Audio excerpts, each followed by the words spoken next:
우리 성경 보겠습니다. 하나님의 말씀 신약 성경 로마서 1장 17절입니다. 로마서 1장 17절 제가 읽겠습니다. 복음에는 하나님의 의가 나타나서 믿음으로 믿음에 이르게 하나니 기록된 바 오직 의인은 믿음으로 말미암아 살리라 함과 같으니라. 네, 지금 우리 로마서 1장 17절 9절 한 절을 읽었는데 이 구절은 우리 성경 신학에서 로마서의 주제가 바로 칭의의 복음으로 양육하는 내용이죠. 그 내용에 그 주제에 뒷받침이 되는 중요한 구절입니다. 한 구절을 전체 주제와 연관을 시키려면 전체 내용이 로마서 전체 내용을 성경이기 때문에 하나님의 말씀으로 확정을 했을 때 이 일이 가능한 겁니다. 일반 학자들도 이런 시도를 할 수 있다고 하지만 모든 성경을 창세기부터 요한계시록까지 요절을 뽑는다는 것은 그것도 모두 하나님의 말씀으로 또 하나님의 살아계신 증거로 요절을 소개한다는 것은 결코 쉬운 일은 아닙니다. 하지만 로마서에 대한 강론을 여러 차례 했습니다만 할 때마다 확인을 또 합니다.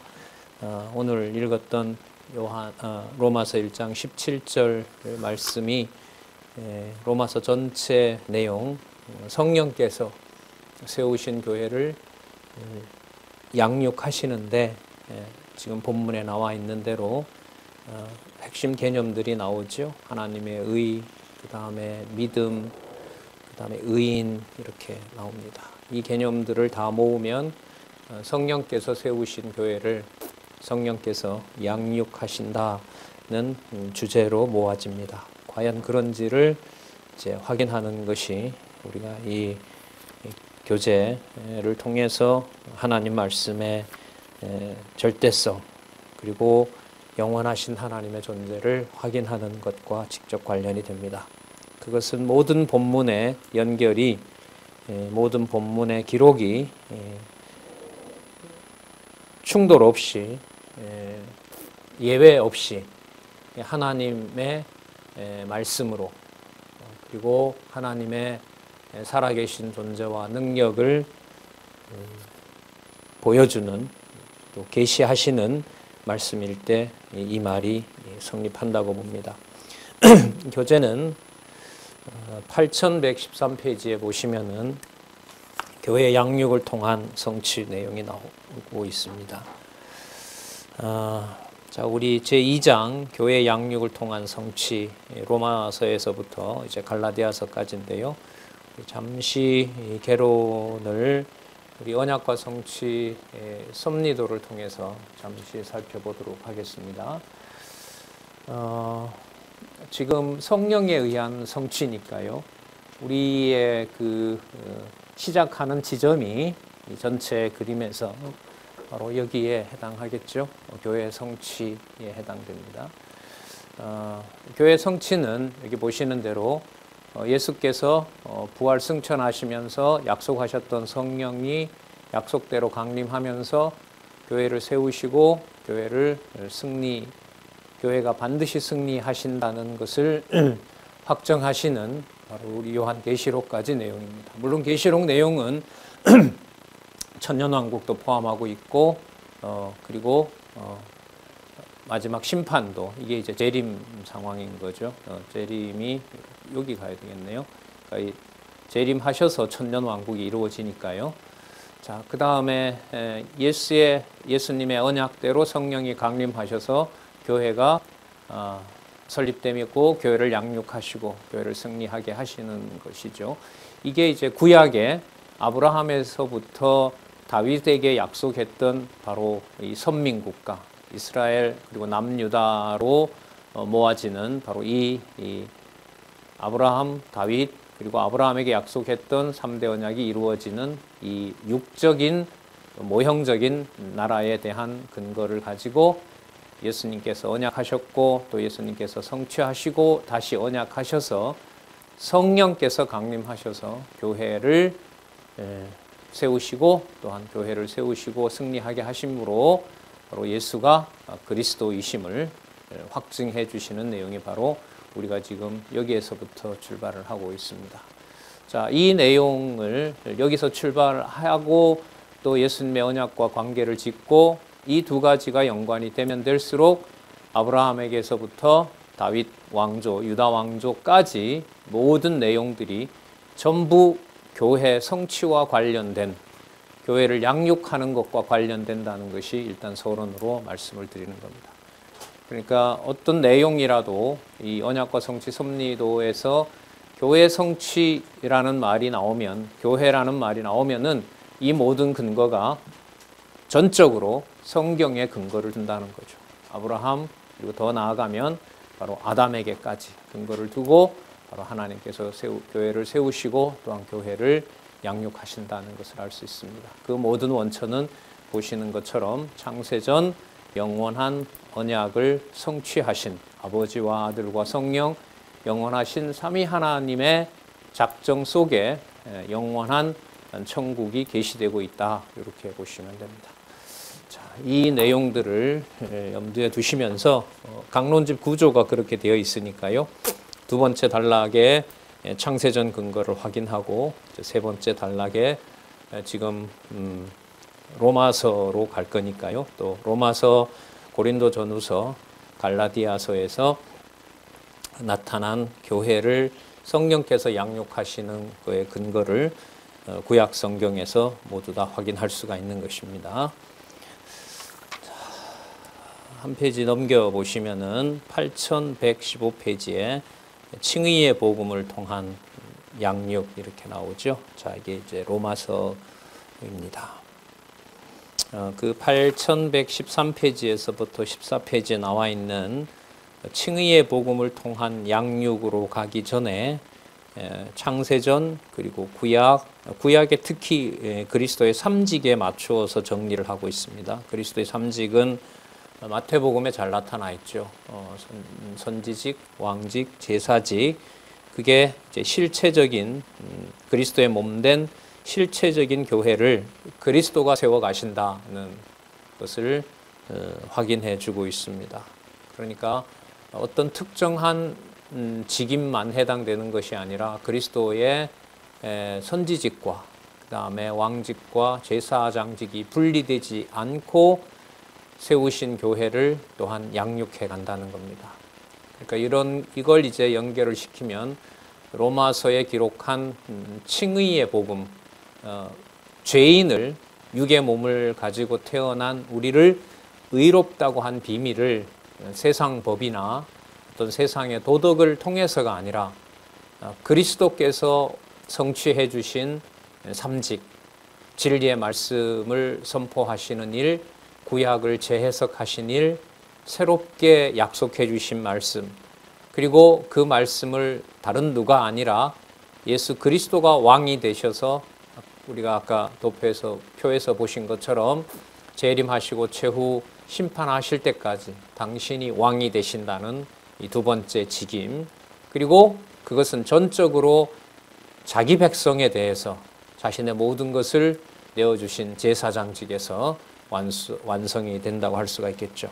그래서 8114페이지에까지 소개된 그 앞부분에 8113에서 14페이지까지 내용들을 우리가 모아서 그리스도 삼직이 바로 로마서에서 칭의의 복음으로 연관된다는 사실을 우리가 확인해 봐야 될 문제입니다. 그게 하나하나 그 로마서 1장에서부터 16장까지 나오지 않을 수도 있습니다. 하지만 이게 서론이기 때문에 그 내용들을 이제 더 공부하고 싶으신 분들은 이제 더 연구를 해 들어가면 되는 겁니다. 그러니까 8114페이지에 그리스도의 삼직을 중심으로 지상에 하나님 나라인 몸된 신령한 교회를 세워주시고 양육하셨다는 그 내용이, 이 내용이 반복되지 않는다 하더라도 로마서에 나타난 칭의의 복음 전체 내용에서 이 삼직은 대전제와 역할을 하고 있는 겁니다. 그러니까 어디에 나오는지 또 어디에 나와야 되는지 이런 부분들은 이제 세밀한 연구가 필요하겠죠. 예를 들면 우리가 잘 아는 12장에서부터 16장의 신령한 예배 생활에 그리스도의 삼직이 어떻게 성취되고 있는지, 그게 여러분 아까 도표에서 예수께서 성취하시면서 예수께서 언약하시고 성령께서 오셔서 성령께서 성취하시는 내용이 교회의 설립에서부터 승리까지 과정이거든요. 그렇기 때문에 교회의 양육, 칭의의 복음도 예수께서 약속하신 것이 이루어지는 겁니다. 특히 이 강론집에서는 그리스도의 삼직에 초점을 맞추고 있습니다. 선지직, 왕직, 제사장직. 그러면 여러분 우리가 잘 아시는 대로 12장 1절 그러므로 너희가 거룩한 산제사를 드리라고 했을 때 그 거룩한 산제사가 표면적으로만 보더라도 제사직과 관계가 있죠. 그럼 그 제사직에만 국한되어 있느냐? 그 다음 구절에 보면 진리의 말씀으로만 가능합니다. 선지직하고도 관계가 되는 겁니다. 그게 전부 누구를 위한 것이냐? 그리스도가 교회를 통치하는 것과 관련됩니다. 이건 왕직하고 관련돼요. 이것이 분리되질 않고 이렇게 종합이 되어 있습니다. 그러니까 강론을 거듭해서 얼마 전에 사실 주일 강론이 로마서가 마쳤지만은요, 공부한 것을 다시 반복한다는 의미가 아니에요. 공부를 이렇게 계속하면 할수록 오늘 이 강조를 드렸던 이 강론집의 강조한 부분을 따라서 또 연구를 하게 되면 그리스도의 삼직을 알려면 마태복음에 철저한 그 연구가 있어야겠죠. 그 다음에 이제 그 관점에서 칭의의 복음인 로마서를 같이 비교 연구하면 이 강론집에서 왜 이렇게 안내했는지, 아니면은 연구를 깊이 하다 보면 이 연구가 더하게 되면 예를 들면 로마서가 더 깊은 진리의 말씀으로 이게 진짜 하나님 말씀이구나, 이런 이제 연구들이 진행이 되는 겁니다. 그래서 반복은 더 심화하는 그런 의미가 있다고 생각을 하시고, 다시 또 근간에 공부를 했지만은 로마서 순서 따라 저희들이 지금 또 화요 강좌는 하고 있으니까요. 사도행전 교회 설립을 통한 성취 내용에서 성취하신 교회를 어떻게 설립하신 교회를 또 양육하면서 성취해 가시는지 더 깊은 진리의 세계로 우리가 들어갈 수 있으리라 봅니다. 자, 8115페이지에 보시면 칭의의 복음을 통한 양육 이렇게 나오죠. 칭의라는 말씀은 로마서에 아까 우리 17절에도 1장 17절에도 나오지만 다른 부분에서도 많이 나오는 개념입니다. 그리고 복음이라고 하면은 바로 예수 그리스도에 대한 구약에 언약하신 내용을 그리스도 자신이 이루신 사건, 바로 그게 복음이죠. 자, 그 다음에 양육이라는 개념도 성경에 나오는 개념이죠. 이 개념도 구체적인 낱말들이 등장합니다. 그래서 칭의의 복음을 통한 양육, 이 모든 개념들이 성경에 기록된 말씀을 의미를 중심으로 해서 모아놓은 주제다. 이렇게 또 한번 강조를 드립니다. 자, 먼저 칭의의 복음에 의한 서론을 보도록 하겠습니다. 로마서는 전체적으로 거기 한번 구조를 한번 볼까요? 8115페이지 첫 번째 단락에 보시면 1장 1절에서부터 17절까지 칭의의 복음에 대한 서론 내용이 나타납니다. 이때 서론은 전제와 같죠.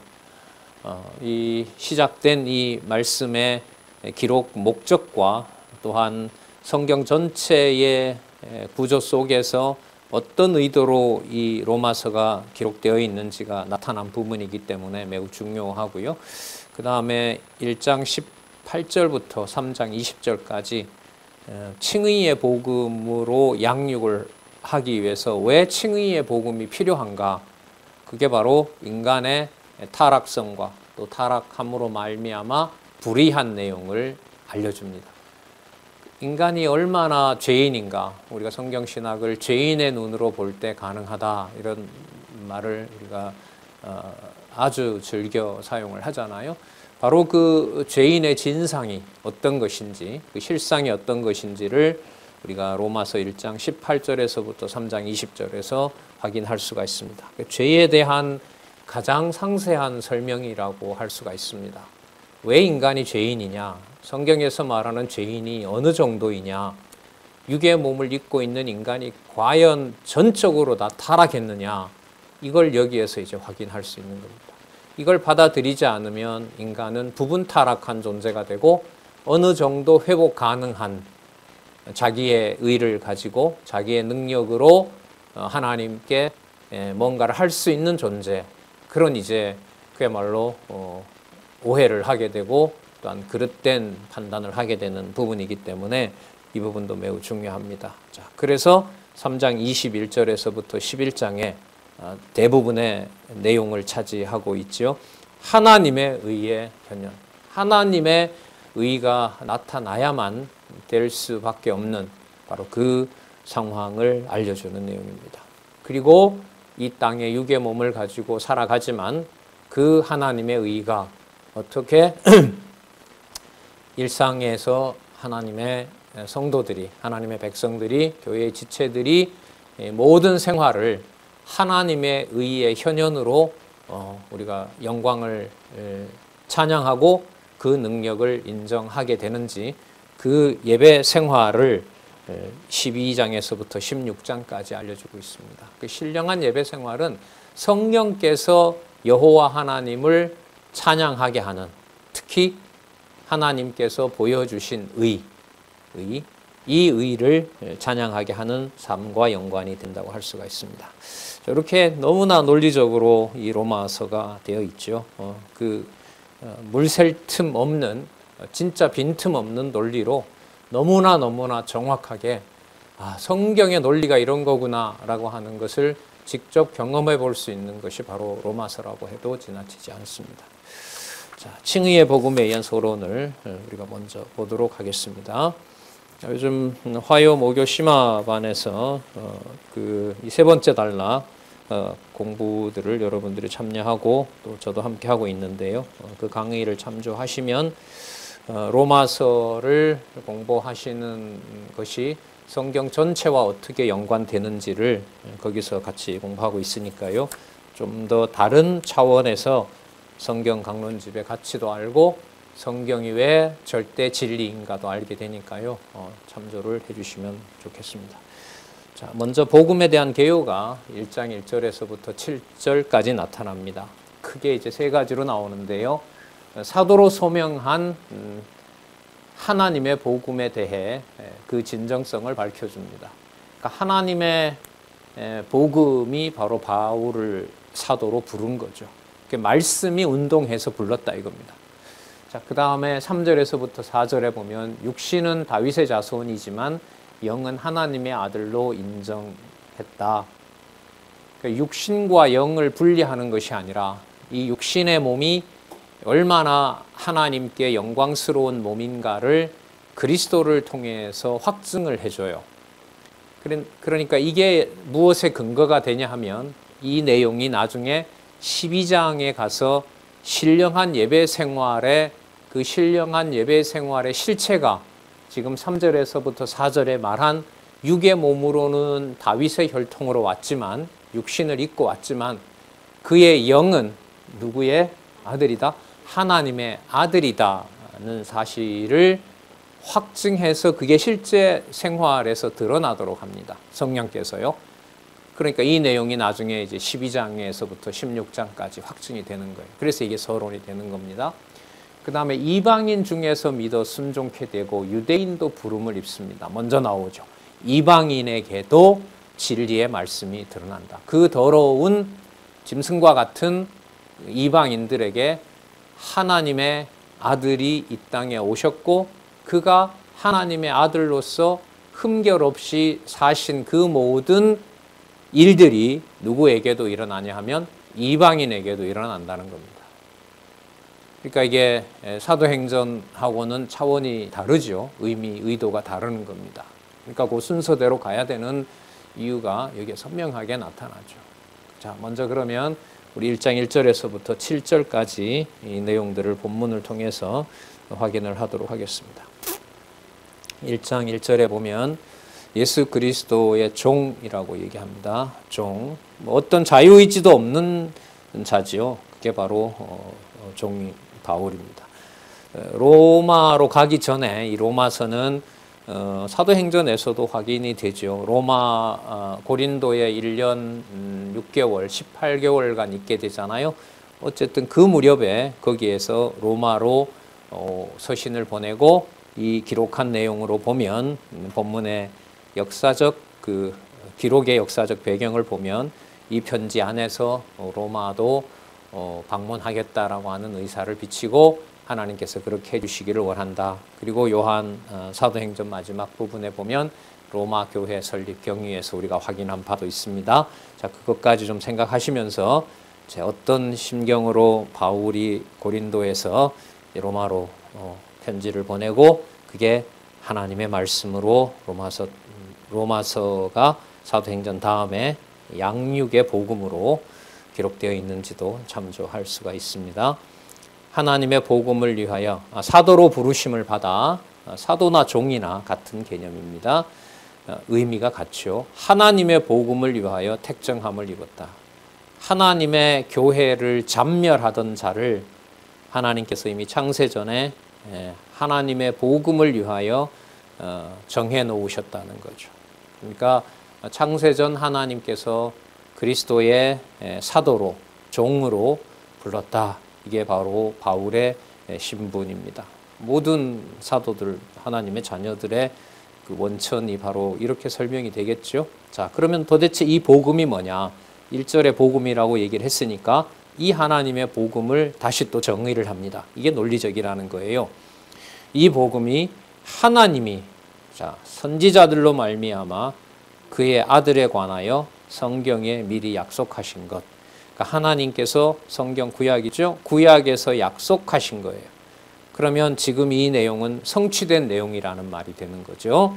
자, 이 복음은 하나님이 선지자들로 말미암아 그의 아들에 관하여 얘기를 하고, 선지자들은 성경 기록자들뿐만 아니라 기록에 나타나는 모든 여호와의 이름을 계시한 그 모든 선지자들을 통칭한다고 할 수가 있겠죠. 모세도 이런 의미에서 선지자이죠.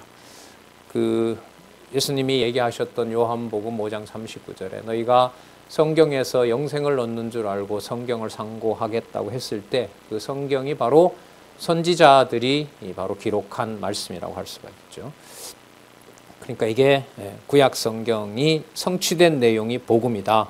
이렇게 이제 우리 성경 신학에서 중요하게 여기는 명제의 원천이 여기기도 합니다. 이 복음은 하나님이 선지자들로 말미암아 그의 아들에 관하여, 그러니까 하나님의 아들에 관하여. 그럼 아담부터 시작해서 자손 언약과 관련된 내용들이 말라기까지 나올 때 그 모든 아들들은 바로 장차 오실 그리스도에 대해서 약속한 내용입니다. 그러니까 아들을 하나님의 능력으로 낳게 한다. 아들 관리는 내가 한다. 한번 하나씩 짚어볼까요? 내가 낳게 한다. 그렇죠. 하나님께서 아담을 만드셔서 생기를 불어넣었죠. 내 방식대로 아들을 관리한다. 가인과 아벨을 태어나게 했지만은 형인 가인의 손에 아벨이 돌에 맞아 죽게 합니다. 하나님께서 아들을 관리하시는 방법입니다. 이걸 우리가 주권이라 그러죠. 그리고 생육하고 번성한 자를 8명을 놔두고 전부 다 심판합니다. 이게 또한 아들을 관리하는 방법입니다. 그 모든 내용들을 하나님이 하셨다는 것으로 정리를 하고 이 구절을 보는 것과 그냥 이 구절에 그냥 이렇게 빠져드는 것하고는 성경 신학의 전체 이해로 보면 차원이 다릅니다. 성경의 내용에 충실한다. 성경 본문에 바탕을 둔다. 이게 여러분 성경 개론의 출발이잖아요. 그 부분에 여러분들이 지금 몰두하고 계시고 그동안 그 부분을 소홀히 했고 그러다 보니 언약 성취는 너무너무 익숙한데 떠오르는 본문은 없고 이 허약할 수밖에 없는 거였죠. 거기에 여러분 같이 각성하시고 이제 본문 하나하나의 연구를 같이 해가시고 강론집의 그 유익함과 가치에 대해서도 여러분 같이 공감해서 참 요즘은 진짜 연구 분위기가 전체적으로 전국 또 세계에 흩어진 그 지체들의 그런 소식에서 참 너무 기쁘고 참 너무 다행스럽고 감사하고 그런 상황입니다. 참 좋은 여건입니다. 요즘은 성경 공부에 같이 공감하시는 이 상황으로 보면, 자, 어쨌든 선지자들로 말미암아 그의 아들에 관하여 성경에 미리 약속하신 것이라.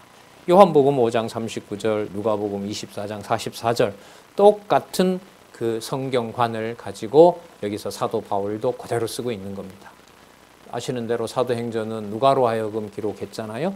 그 다음에 요한복음 5장 39절 요한복음은 사도 요한을 통해서 기록한 거니까, 지금 로마서는 바로 사도 바울을 통해서 기록한 거니까, 바울이든 누가든 그 다음에 요한이든 성경관이 일치하는 겁니다. 그리고 요한복음 5장 39절은 예수님께서 성경을 어떻게 보는지도 알려주시는 거죠.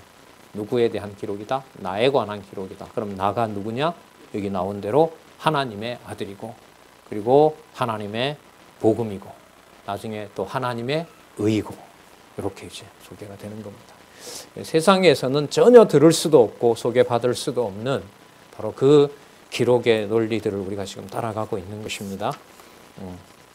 자, 그 다음에 아들이라고 얘기했잖아요. 자, 그럼 그 아들이 누구냐라는 걸 또 3절에 설명해요. 여러분, 이게 바로 일관성이에요. 자, 아까 하나님의 복음 얘기했잖아요. 1절에서. 그럼 복음이 뭐냐 하면 하나님의 아들이에요. 그러니까 3절에 그럼 그 하나님의 아들이 누구냐? 이렇게 설명하는 거예요. 그리고 아까 구약에서 약속했다고 했잖아요. 아까 그게 읽었던 1장 17절에 하바국에서 오직 의인은 믿음으로 말미암아 살리라고 성경에서 약속한 것입니다. 이 순서를 따라가지 않으면 어떻게 일관성을 알겠어요? 성경을 읽지 않는데 어떻게 이 일관성을 알겠냐고.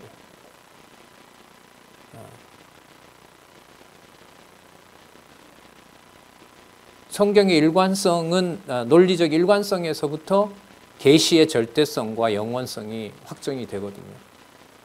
물론 그건 성령께서 함께 하시는 일입니다. 그리고 보시는 것처럼 이 객관적 증명을 다 해놓았고요. 더 이상 물러설 수도 없고 더 이상 인간적으로 말하면 핑계할 수도 없는, 거기에 그 상황에 여러분들과 제가 지금 공부하고 있습니다. 조심스럽고 신중하고 이런 말에 어떤 것도 덧붙이고 싶지 않는, 뭐 예를 들면 바빠서 뭐 해서, 물론 하나님이 여건을 주시죠.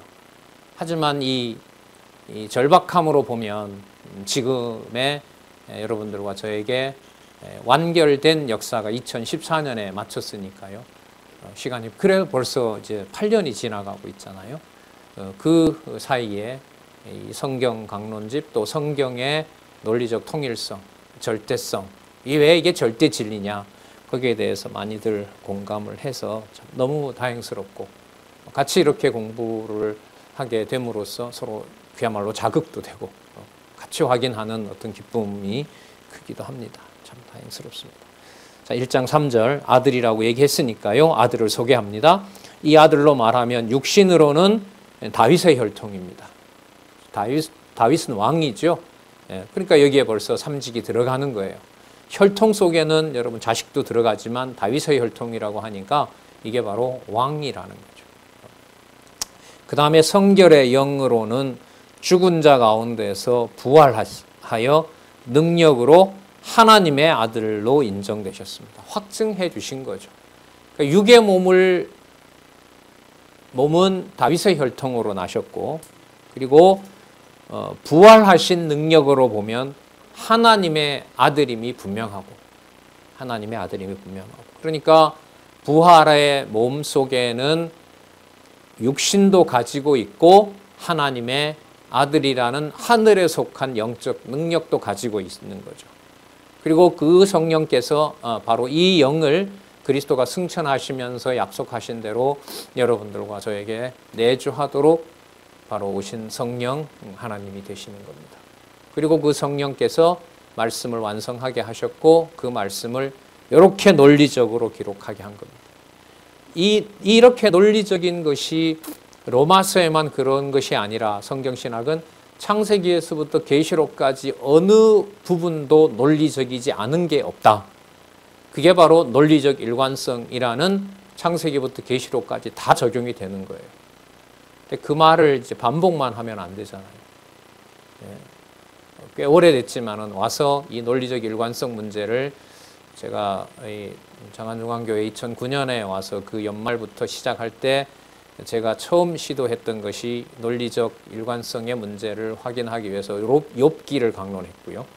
그 다음에 제가 시편 150편을 제도 공부를 하고 싶었기 때문에 시편 150편을 1편에서부터 150편이 논리적으로 연결되는지를 시도한 바가 있습니다. 요즘 같으면 또 한 번 보고 싶기도 합니다. 물론 여러분들도 같이 하시리라고 봅니다. 어느 부분은 연결이 되고 어느 부분은 연결이 안 된다. 이러면 성경신학은 거짓인 거죠. 모순이 되는 겁니다. 그러니까 이게 단지 말씀을 좋아한다는 차원에서 그냥 보고만 있을 그런 상황은 저는 아니라고 보고요. 그런 연구자들이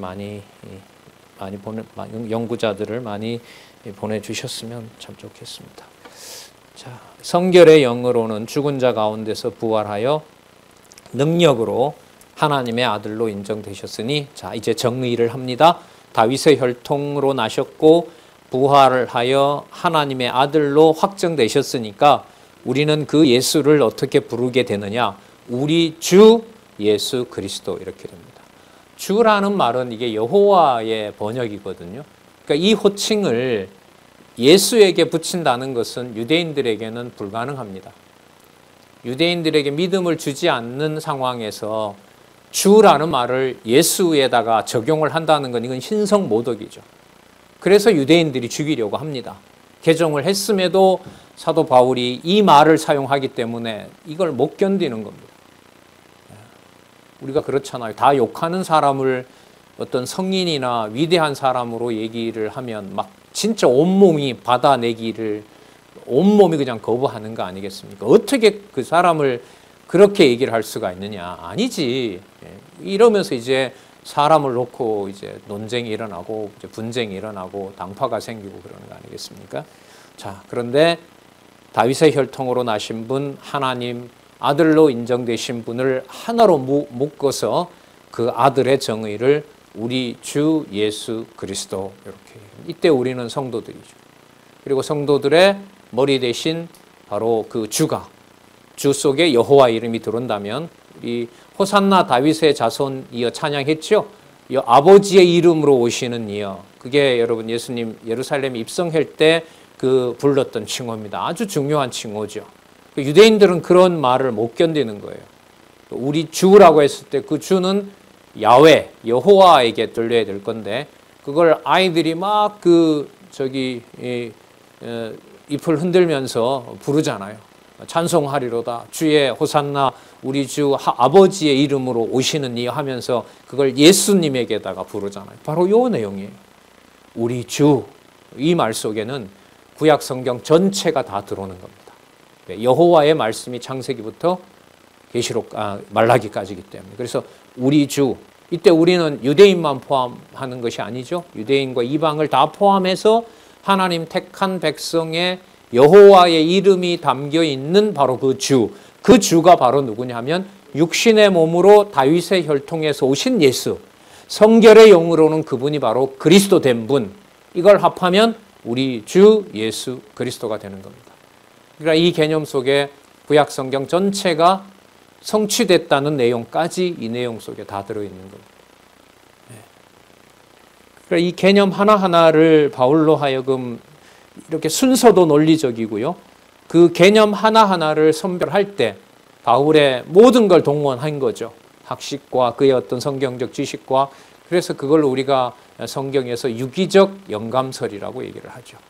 유기적. 낱말의 오류를 뛰어넘는 겁니다. 이것은. 자, 우리 주 예수 그리스도시니라. 자, 그러면 그 다음에 나오는 바로 예수 그리스도는 하나님의 의와 관련된 모든 사건들은 어디에 다 종속이 될까요? 우리 주 예수 그리스도에 다 종속이 됩니다.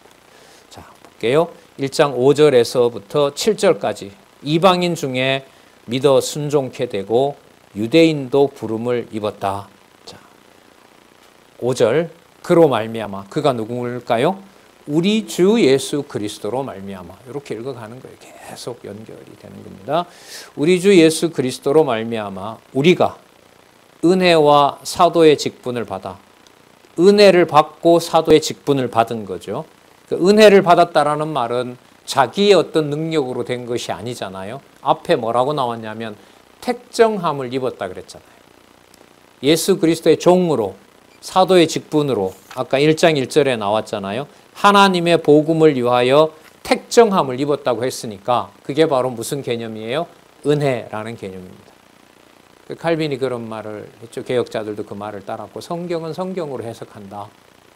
지금은 누구 이론이 빨리 들어오지만은 이게 지금 성경의 논리적 일관성을 찾지 못했기 때문에 그러는 거예요. 신빙성이 무너지니까 그 말을 이 말로도 설명하고 철학적인 개념을 가져오기도 하고 또 뭐 헬라어니까 헬라의 사상을 가져오기도 하고 이게 이제 성경으로 보는데 장애물을 만들어 놓은 거죠. 자, 은혜 아까 설명한 개념이에요. 창세전에 어떤 노력도 하지 않았는데 그리스도의 종으로 삼아주신 것, 이게 은혜죠. 그러니까 그 다음에 낱말이 연결이 되잖아요. 은혜로 택한 자가 바로 누구예요? 사도의 직분이고 예수 그리스도의 종이라고 얘기한 거죠. 이 정도만 봐도 성령께서 교회를 양육하신다라는 내용을 교회 생활을 보면서 다 정리가 돼요. 사도 바울을 종으로 창세전에 택정함을 입었다는 게 믿어지는데 내가 가정교회에서 주인 노릇을 하려고 할까요? 교회에서 높이 되려고 할까요? 그렇게 된다면 하나님의 말씀이 믿어지지 않게 한 것이고 좀 더 강하게 말하면 이 진리의 말씀으로 정죄와 심판을 하시는 거죠. 그러니까 이 말씀의 권위라는 것이 그냥 나에게 좋아서 논리적으로 연결이 되니까 머리가 명쾌해서 여러분 이런 차원으로 저는 성경신학을 대하지는 않습니다. 명쾌한 만큼 되게 불안해요. 왜요? 머릿속에 지식은 축적되지만 그 지식의 축적이 내 것으로 딱 굳어지게 되면 다른 사람에게 가르치거나 다른 사람들의 행위에 대해서 지적질을 하려는 마음이 발동해요. 왜? 아니까. 무서운 거죠. 이 경계해서도 될 문제가 아니에요. 바울에게도 이런 면이 너무나 많이 나타납니다. 기록한 말씀에 보면 내가 버려질까 함이라. 이렇게 명확하게 진리를 기록한 사람이 왜 버려지겠어요? 우리가 봤을 때는. 그럼 버려진다는 거죠. 이 말씀의 권위, 심판의 능력, 진노가 이제 곧 나오지만 자, 그러니까 이 편지를 쓰는 사도 바울의 그 태도나 마음이나 감정을 성령께서 다 주관하시는 거예요. 하지만 자기가 기록했다고 이게 자기께 될까요? 안 되죠. 7장에 나오잖아요. 내 속사람은 하나님의 법을 즐거워하되 또 다른 한 법이 나를 죄 아래로 사로잡아 간다는 거 아니에요. 그걸 기록한 게 주인이 자기라면 죄 아래로 사로잡아 가는 걸 자기가 뭐 하면 돼요? 극복하면 되죠. 자기가 썼으니까. 그런데 자기가 쓴 것이 아니라 누가 쓰도록 하는 직분을 줬기 때문에 하나님께서 은혜로 종을 삼아서 사도로 말씀을 기록하도록 한 분이 바로 주 예수 그리스도니까. 우리 주 예수 그리스도니까. 그럼 이게 진짜 뭐가 맞아요? 여기 몇 절 읽었는데 교회 양육의 토대를 여기서 밝혀주는구나. 머리 대신 그리스도, 그분이 우리 주 예수 그리스도구나. 그렇게 보면 여러분 얼마나 가정교회에서부터 유리알 같은 너무나 조심스럽고 함부로 할 수 없는 바로 그 실체가 우리들 옆에서 존재했었냐인 거죠. 너무 몰랐고 망각했고 함부로 대했고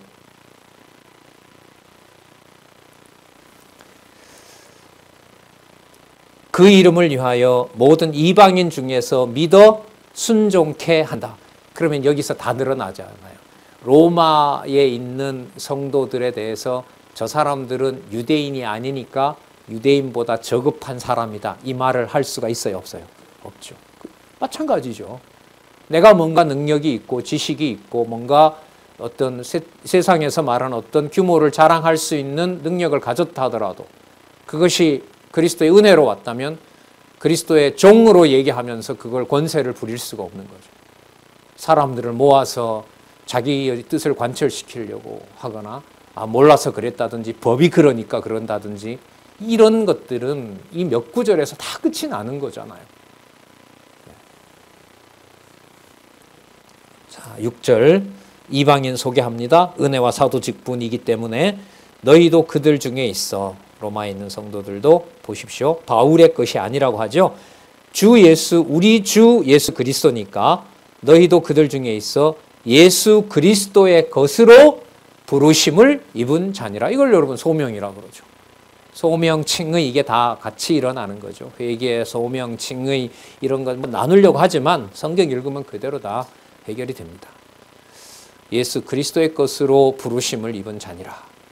자, 어떤 자들이냐? 어디에 있는 분들이냐? 7절 로마에 있어 볼까요? 하나님의 사랑하심을 입고. 여러분, 하나님의 사랑하심이 아까 5절에서는 어떤 개념이었어요? 은혜. 창세전에 우리를 택정하신 은혜. 그래서 그게 하나님의 사랑하심을 창세전에 이미 입은 자들인 겁니다. 이게 여러분 성도의 권위인 거죠. 성도의 권리이기도 하고요. 이건 그리스도도 건들지 않으셨잖아요. 그 요한복음, 우리 요즘 그 심화반에서 요한복음 하고 있는데 요한복음 17장의 내용 얼마 전에 우리가 또 공부했었죠. 창세전에 아버지가 내 안에, 내가 아버지 안에, 저들도 우리 안에 있었던 거 하나님 다시 기억해 주시고 제가 가더라도 이들을 버리지 마십시오. 버리시면 안 됩니다. 그러니까 하나님께서 자신 안에서 택해 놓은 사람을 그리스도도 함부로 건들 수가 없어요. 이 창세전 이 상황이 여러분 이 지상에 세운 가정교회에서부터 건들지 못하도록 깨닫게 해주시는 거예요. 그렇지 않겠어요? 가장 자신의 모든 혈과 피와 의지와 땀과 노력을 쏟아붓고 자식을 낳았는데 어머니 입장에서 보면 그걸 빼고 아버지가 내 안에 있다는 걸 어디 가서 설명을 하겠어요? 이런 제독교회에 나와서 설명이 돼요? 근데 그걸 몰랐잖아요, 우리가. 그래서 이 성경의 논리가 단지 논리로 끝나는 것이 아니라 이걸 지금 이렇게 이어가면 우리에게 어떤 일을 하나님이 일어나게 했는지가 막 이게 절절히 이제 몸서리 쳐질 정도로 다가와요. 자, 로마에 있어 하나님의 사랑하심을 입고, 자, 그 이방인을 뭐라고 불러요? 성도로 부르심을 입은 모든 자에게, 자, 제가 가겠습니다. 이게 아니죠? 누가 다 하신 일이니까. 하나님이 하신 일이라고 했으니까 하나님 우리 아버지와, 자, 성도로 얘기를 하고 이방인 성도를 누구로 불러요? 하나님을 아버지로 소개를 해주는 거죠. 창조주이신 그 하나님이 바로 아버지고, 그를 아버지라고 부를 수 있는 것은 아까 누가 이 땅에 육의 몸을 입고 오셔서 확증해 줬기 때문에 예수께서, 그래서 우리 주 예수 그리스도께서. 그래서 이게 로마서 이후에는 늘 함께 붙어 있는 거예요. 이른바 성부와 성자의 호칭이 함께 붙어 있고, 이 글을 기록하고 이 기록한 글을 읽는 여러분들과 저에게 내주하는 성령이 함께해서 이른바 성부, 성자, 성령 하나님의 계시가 지금 읽는 이 말씀을 통해서 드러나는 거예요. 그래서 이게 성부, 성자, 성령 하나님이 1장 7절에도 역사하고 계시고 역사하시고 깨닫게 하셨을 때 우리는 삼위 하나님의 존재를 이 본문을 통해서 확인한다는 뜻이 되는 거예요. 그 가장 기초적인 일이 2장 1절에서부터 이렇게 아주 선명하게 연결되어 있는 고리로 찾아온 겁니다. 하나님 우리 아버지와 주 예수 그리스도로조차 은혜와, 자, 은혜 계속해서 설명하죠. 하나님께서 은혜로 사랑으로 주신 바로 결과, 하나님 자녀가 된 사건이죠. 그리고 평강, 이건 예루살렘을 그림자로는 얘기를 하죠. 그 예루살렘이 어떤 곳이냐면 시온의 구원자가 올 곳, 그 시온이 예루살렘이잖아요. 하나님께서 구원자가 태어나게 하는 곳, 바로 그게 예루살렘이잖아요. 물론 이때 태어나게 한다는 말은 영적인 의미가 강하죠. 약속으로 말하면 베들레헴에서 출생하시지만 예루살렘의 통치자, 예루살렘 성전의 주관자, 그는 바로 어디에서? 예루살렘에서 시작을 하는 거죠. 그 예루살렘을 중심으로 복음이 전해지기도 하는 거고, 그건 우리 사도행전에서 살펴봤죠. 그러면 평강이 임하기를 원한다라는 말은 이게 예루살렘이죠. 샬롬이라는 말이잖아요. 그 샬롬이 진짜 샬롬 되는 것은, 자, 이제는 누구도 들어와 있다는 거예요. 예루살렘을 누가 봐도 된다는 거예요. 로마에 있는 성도도 본다는 거예요. 그 로마에 있는 성도가 함께 볼 때, 그 예루살렘은 진짜 예루샬라임, 샬롬이 머무는 곳 이런 뜻이거든요. 예루샬라임이 샬롬이 머무는 곳. 그러면 그 샬롬은 바로 누구의 존재가 확증되는 곳이 되는 거죠. 하나님 우리 아버지와 주 예수 그리스도께서 내주하시는 약속하시고 약속대로 오신 성령께서 내주하시면서 진리의 말씀을 깨닫게 하여 은혜와 평강이 넘치게 되면 성부, 성자, 성령 하나님께서 여러분들과 제 지성 속에서 역사하고 감동하고 옆에 있는 지체들과 더불어, 지체를 누구라고 특정은 못해요. 그를 선택하고 선택하지 않았는지를 우리는 알 수 없으니까.